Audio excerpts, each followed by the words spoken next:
Episode की शुरुआत में हमें काली रात का सीन दिखाया जाता है जहाँ पे एक बंदा होता है वो लाइटनिंग की स्पीड के साथ गॉब्लिन को हंट कर रहा होता है। धीरे धीरे करके उसे गॉब्लिन के मारने की भूख बढ़ती ही जा रही होती है। अब दूसरी ओर हमें एक व्यक्ति को दिखाया जाता है जो कि पहाड़ी एरिया से जा रहा होता है अपनी गाड़ी लेके, बट इतनी ही देर में कुछ गॉब्लिन की नजर उसके ऊपर पड़ जाती है। वो गॉब्लिन होते हैं वो उसके ऊपर अटैक करने के लिए बढ़ लेते हैं और जिससे डर के वो बंदा अपनी गाड़ी को थोड़ा तेज भगाने लगता है और वो लोगों को मदद के लिए भी बुलाने लगता है। इतनी ही देर में सामने से कुछ लोग होते हैं वो आने लगते हैं जो गॉब्लिन को मारने लगते हैं। वो लोग होते हैं वो कुछ मिनटों के अंदर ही वो धीरे धीरे करके गॉब्लिन को खत्म कर देते हैं क्योंकि वो तादाद में हालांकि कम होते हैं बट पावरफुल होते हैं। अगला सीन हमें सिटी का दिखाया जाता है जहाँ पे एक लड़का होता है वो गेट पे खड़ा होता है। वहीं दूसरी तरफ वॉरियर होते हैं वो काफी खुश होते हैं क्योंकि आज उन्होंने काफी गॉब्लिन्स को मारा है और उन्होंने अपना लेवल अप किया है। या क्या है दरबान या फिर क्या हमारा मेन कैरेक्टर, वो ये सब सारी बातें सुन के काफी ज्यादा ही दुखी होता है क्योंकि वो यहाँ पे हंटिंग नहीं कर सकता है क्योंकि उसके पास जो स्किल है उसके अंदर उसकी सिर्फ ग्लैडरी है वो होती है जो कि एक फाइटिंग स्किल्स तो नहीं है फिलहाल। इस वजह से वो यहाँ पे एक दरबान की जॉब करता है। हालांकि ये अच्छी जॉब नहीं है बट फिर भी उसे ये करनी पड़ती है। थोड़ी शाम हो जाती है जहाँ पे कुछ बंदे होते हैं वो आने लगते हैं और बोलने लगते हैं कि क्या हो रही है। वो लोग होते हैं होली नाइट जिन्हें देख के सबके सब होते हैं वो छुप जाते हैं। अचानक से एक व्यक्ति की बॉल होती है वो होली नाइट में से के पैर के पास टकरा जाती है और जो बंदा होता है उसे उठाने जाता है उसे वो गालियां देने लगता है और मारने लगता है। होली नाइट बोलने लगते हैं तुम्हें पता है कि एक होली नाइट की डिसरिस्पेक्ट करना कितनी ज्यादा बुरी बात है और इसकी सजा मौत होती है, तुम्हें पता है। बंदा उसे अपनी मौत की भीख मांगने लगता है, मिंटू से जान की भीख मांगने लगता है। होली नाइट भी होते हैं उसे छोड़ के वहाँ से जाने लगते हैं। इससे हमें ये जो पता चल जाता है उस सिटी के सारे लोग होते हैं होली नाइट को बिल्कुल पसंद नहीं करते हैं और उसके अलावा वो लेडी रॉक्सी जो की एक होली नाइट है उसे पसंद करते हैं क्योंकि उसका बिहेवियर बढ़िया है। हमें फिर से फेट को दिखाया जाता है जो कि अपनी जॉब कर रहा होता है। इतनी ही देर में होली नाइट उसके पास पहुंच जाता है। वो बोलते हैं कि तुम अपनी जॉब कैसे कर रहे हो। फेट बोलता है कि हाँ सर मेरी जॉब है वो फिलहाल तो बढ़िया चल रही है। इतने में ही होली नाइट होते हैं वो कुछ सिक्के फेंक के फेट की और वो फेंक देते हैं। वो काफी क्रूअल आइज के साथ बोलते हैं कि चल अब बेटे इसे उठा। फेट उनकी बात को टाल नहीं सकता था, इस वजह से वो उसे उठाने जाता है और वो बंदे होते हैं उसे पीटना शुरू कर देते हैं। बोलते हैं कि तुम जैसे लोगों को देख के मेरी आंखें हैं वो जलने लगती हैं। तुम तो ऐसे ट्रीट करते हो कि जैसे हम होली नाइट तुम्हें खाने तक को नहीं देते और वो अपनी क्रूअलनेस दिखाने में कोई कमी भी नहीं छोड़ रहे होते हैं। यहाँ पे फेट की हालत काफी खराब हो चुकी होती है। इतने में ही एक लड़की बोलती है तुम्हें क्या लगता है तुम जिंदा बचोगे? देखो जैसे तुम्हारे पास स्किल है ना वो किसी काम की नहीं है, फिर भी हमने तुम्हें जॉब पे रखा है तो तुम्हें हमारा एहसानमंद होना चाहिए क्योंकि अगर गॉड तुम्हें कोई स्किल नहीं देते हैं तो उसमें हमारा क्या, हम तो तुम्हें जॉब दे रहे हैं तो हमारे एहसानमंद बनो। फेट उठने की कोशिश करता है बट वो लोग फिर से उसे मारने लगते हैं। फेट बोलने लगता है कि मैं मर जाऊंगा अगर आप ऐसे ही मारते रहे तो। इतनी ही देर में एक लड़की जिसका नाम होता है रॉक्सी हार्ट वो वहाँ पे आ जाती है। वो बोलती कि तुम्हें शर्म नहीं आती है, तुम होली नाइट और ऊपर से एक व्यक्ति को ऐसे मार रहे हो। होली नाइट का काम होता है लोगों की हिफाजत करना बट तुम तो इसे मार रहे हो। रेबेल होता है उनमें से एक का बंदा होता है, लीडर होता है, वो बोलता है कि देखो यार हम अपनी जॉब की जगह इससे काम करवा रहे हैं तो प्रॉब्लम क्या है, हम इसे पेमेंट दे रहे हैं जो कि इसे चाहिए। ऐसे भी जॉब को देखने का नजरिया है वो तुम्हारा और मेरा काफी ज्यादा ही वो अलग है और इसी के साथ वो वहाँ से चले जाते हैं। रॉक्सी होती है वो फेट की और अपना हाथ बढ़ाती है और वो बोलती है क्या तुम ठीक हो? फेट होता है वो खड़ा होता है, वो बोलता है कि हाँ मैं ठीक हूँ और वो जैसे ही रेबेल को देखता है वो डर जाता है क्योंकि उसकी आंखें उसे मारने को दौड़ रही होती हैं। रॉक्सी उसके ब्लड को है वो साफ करने लगती है जिससे वो थोड़ा शर्मा जाता है और वो बोलता है कि प्लीज छोड़िए। रॉक्सी बोलती कि वो लोग तो बेवकूफ हैं बट जो भी हो तुम मेरे साथ अपनी जॉब है वो शिफ्ट कर लो कुछ टाइम के लिए, फिर हम यहाँ से चलते हैं। फेट बेशर्मों की तरह अपना झंडा होता है और अपनी जॉब होता है उसके साथ शिफ्ट कर लेता है। रॉक्सी होती है काफी भावुक आंखों के साथ उसे बोलती है कि अगर वो लोग तुम्हें फिर से परेशान करें तुम सीधे मुझे बताना। फेट पहले कुछ बोलने की कोशिश करता है बट वो अपनी बात को दबाते हुए बोलता है कि वैसे मुझे सब चीजों की आदत है तो ठीक है मैं चलता हूँ। रॉक्सी उसे देखती ही रह जाती है और वहाँ से एक बार के अंदर चला जाता है और वो अभी भी रॉक्सी को याद कर रहा होता है कि कैसे उसने बोला था कि अगर वो तुम्हें फिर से परेशान करें तो मुझे रिपोर्ट करना। अब फेट ये भी बताता है कि असल में वो ये सब नहीं करना चाहता क्योंकि अगर वो रेफेल के खिलाफ जाएगा तो वो शायद रॉक्सी को भी नुकसान पहुंचाए। इतनी देर में उस जगह का एक बैटर आ जाता है, बोलता है अरे भाई तू आज फिर से पिट गया, तुझे पता है तुझसे पहले जो बंदा यहाँ पे गेट कीपर था ना उसे भी कुत्तों की तरह मारा जाता था और वो एकदम मर ही गया।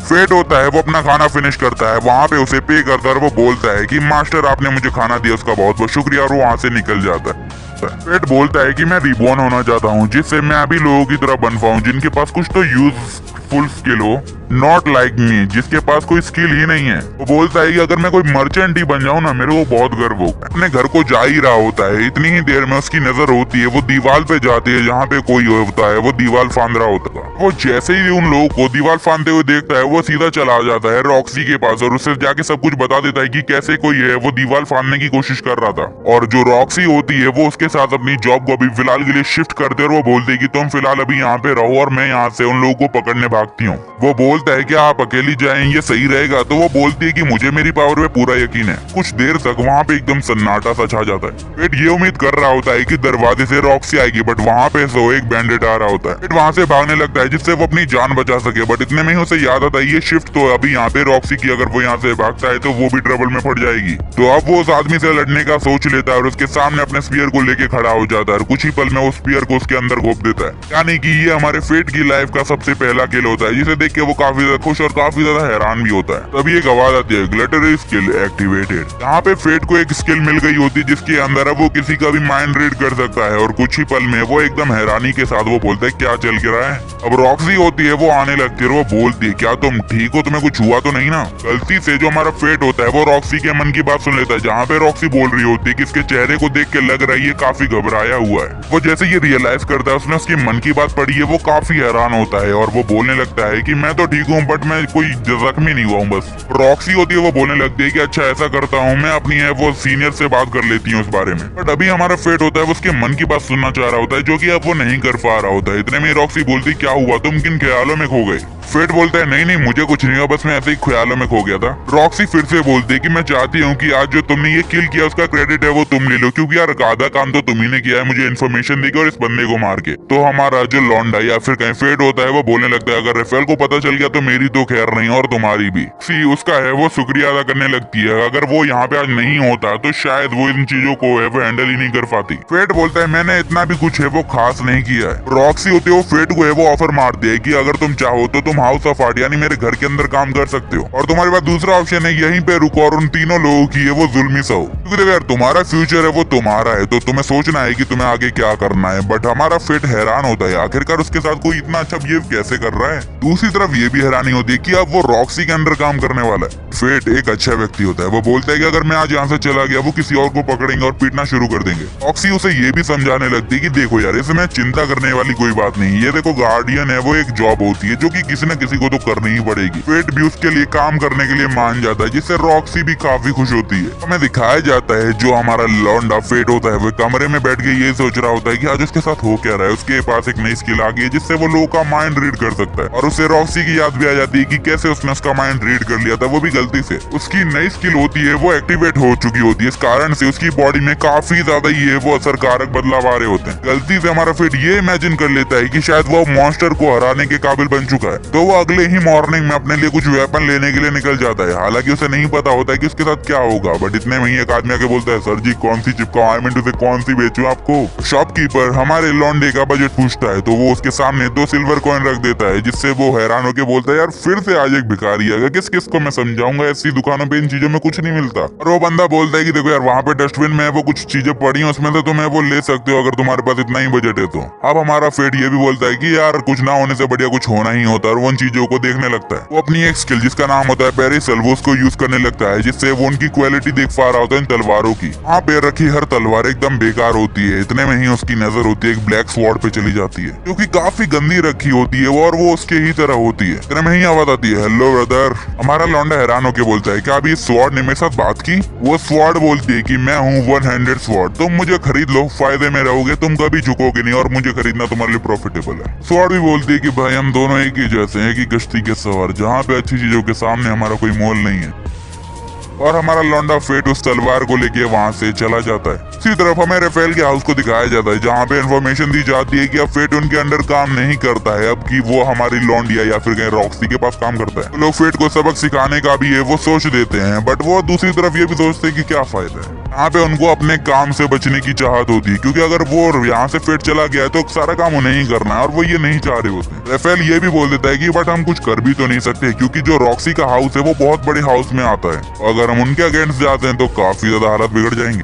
और अब उनका मिलिट्री डिस्ट्रिक्ट के अंदर जाने का टाइम हो जाता है। लोग बोलते हैं कि आखिरकार हम वहाँ जाते क्यों हैं, तो वो बोलते हैं इमॉर्टल बॉडी को ढूंढने। दूसरी तरफ हमें फेट को दिखाया जाता है जो वो बोलता है कि मेरा नाम है फेट ग्रेफाइट। एक्सवॉर्ड बोलती है कि अच्छा ठीक है, मुझे पता है तुम्हारा नाम क्या है। इतने में ही तलवार बोलती है कि वो लोग आ रहे हैं और इतने में ही हमारा लौंडा फेट सचेत हो जाता है और गॉब्लिन को मारना शुरू कर देता है। जैसे जैसे करके वो गॉब्लिन को मार रहा होता है उसकी स्किल और जो पावर होती है वो इंक्रीज होने लगती है। गॉब्लिन के बारे में एक इन्फॉर्मेशन कि अभी वो अकेले नहीं घूमते हैं, सिर्फ झुंड में यानी 100 की तादाद में। स्वॉर्ड भी उसे यही बता देती है कि वो कभी अकेले नहीं होते हैं तो हजारों या फिर करोड़ों की तादाद में। गॉब्लिन उसके ऊपर काफी भारी मात्रा में अटैक करने लगते हैं, बट हमारा लौंडा फेट होता है वो अपनी तलवार के सारे सभी को मार देता है। ग्लिटरी स्किल होती है वो बार बार एक्टिवेट होकर लेवल अप हो रही होती है और वो कुछ देर बाद उन सारे गॉब्लिन को धराशाही कर देता है। हमारे लौंडे की पावर काफी हद तक है वो बढ़ चुकी होती है। पहले तो हमारे लौंडे को कुछ काम करते ही भूख लग जाती थी क्योंकि उसकी स्किल काफी बेकार थी, बट अभी उसे भूख नहीं लग रही है। फेट होता है वो स्वॉर्ड से पूछता है मैंने तो सुना है कि हमारी जो स्किल होती है वो हमारी बर्ड से वो मैनेज हो जाती है, बट ये बदल कैसे गई। स्वॉर्ड उसे बताने लगते हैं कि नॉर्मली अगर बंदा लेवल अप करना चाहता है तो उसे लोगों को मारना पड़ता है, लाइक गॉब्लिन और जो भी डीमन हो। वो स्किल इंप्रूव कर लेते हैं अपनी स्किल जो भी उनकी अच्छी होती है। वहीं दूसरी तरफ ग्लिटरी स्किल होती है उसके अंदर एकदम अपोजिट होता है, उसे हर उस व्यक्ति को मारना पड़ता है जिसकी स्किल वो कॉपी करना चाहे। और मैं फिर भी लेवल 1 से ऊपर नहीं जा सकती। तो वो हमारा लौंडा बोलता है तो इसका मतलब तुम मेरे बारे में इतना कैसे जान रहे हो। वो 100 स्वॉर्ड बोलती है कि देखो हम दोनों सेम टाइप के बंदे हैं। हमें सीन 1 वाले वॉरियर्स को दिखाया जाता है जो कि उसी ओर आ रहे होते हैं। सिंगल हैंडेड स्वॉर्ड होती है वो बोलने लगती है कि देखो यार अपनी ग्लिटरी स्किल है वो दूसरों के सामने शो अप मत करना। वो स्वॉर्ड उसे बताती है कि क्योंकि ग्लिटरी स्किल होती है वो जो गॉड के नियमों को भी तोड़ देती है। मैं अकेले फाइट करने की कोई भी जरूरत नहीं क्योंकि अब तुम मेरे मास्टर बन चुके हो तो तुम्हारा साथ मैं निभाऊंगा। फेट बोलता है कि लगता है अब हमें यहाँ से चलना चाहिए, वैसे भी हमारा कोई काम नहीं। इतने में उसकी स्वॉर्ड बोलती है कि तुम गॉब्लिन्स के ईयर है वो काट लो जिससे तुम्हें वो थोड़े रिवॉर्ड मिल जाएंगे। फेट होता है उसे हंटर गिल्ड के अंदर है वो एक्सचेंज कर देता है जिससे उसे 3 सिल्वर कॉइन मिलते हैं और 80 कॉपर कॉइन मिल जाते हैं। हमारा फेट बोलता है कि आज के खाने के लिए काफी बढ़िया रहेगा। इतने में ही स्वॉर्ड बोलती है कि मेरा ख्याल रखना भूल मत जाना। वो लोग अपने घर के रास्ते जा ही रहे होते हैं, इतने में ही वो एक आदमी से टकरा जाता है और वो होता है वो गिर जाता है। हमारे फेट की नजर होती है वो एक गली में खड़ी हुई लड़की पे जाती है जो बहुत ज्यादा डरी हुई होती है। हमारा फेट उसकी स्किल कॉपी करने की कोशिश करता है या फिर कहीं देखने की कोशिश करता है तो उसे नहीं देख पाता है। उसके पास होती है कंसोल स्किल। अब उसकी स्वॉर्ड भी उसे चेतावनी देती है कि तुम क्या करने वाले हो सकता है वो उस लड़की को किडनैप करके चल रहा हो। फेट बोलता है कि यार मैं कुछ ना करूँ ऐसा तो हो ही नहीं सकता और वो उस बंदे के पीछे भागने लगता है। हमें उसी बंदे को दिखाया जाता है जो एक अंधेरी जगह पे उसे बोलता है कि तुम एक यूजलेस लड़की हो, बस हम तुम्हें थोड़ा यूज में ला रहे हैं होली नाइट्स के लिए। तुम्हें समझे में आ रहा है ना हम क्या कहना चाह रहे हैं। लड़की डर के मारे रोने लगती है और वो बंदा हंसने लगता है। हमारा फेट उसे छुप के देख रहा होता है, वो सोच रहा होता है इसे क्या करना चाहिए क्योंकि वो बंदा काफी एक्सपीरियंस लग रहा होता है, बट उस लड़की को रोते हुए देख वो पा नहीं रहा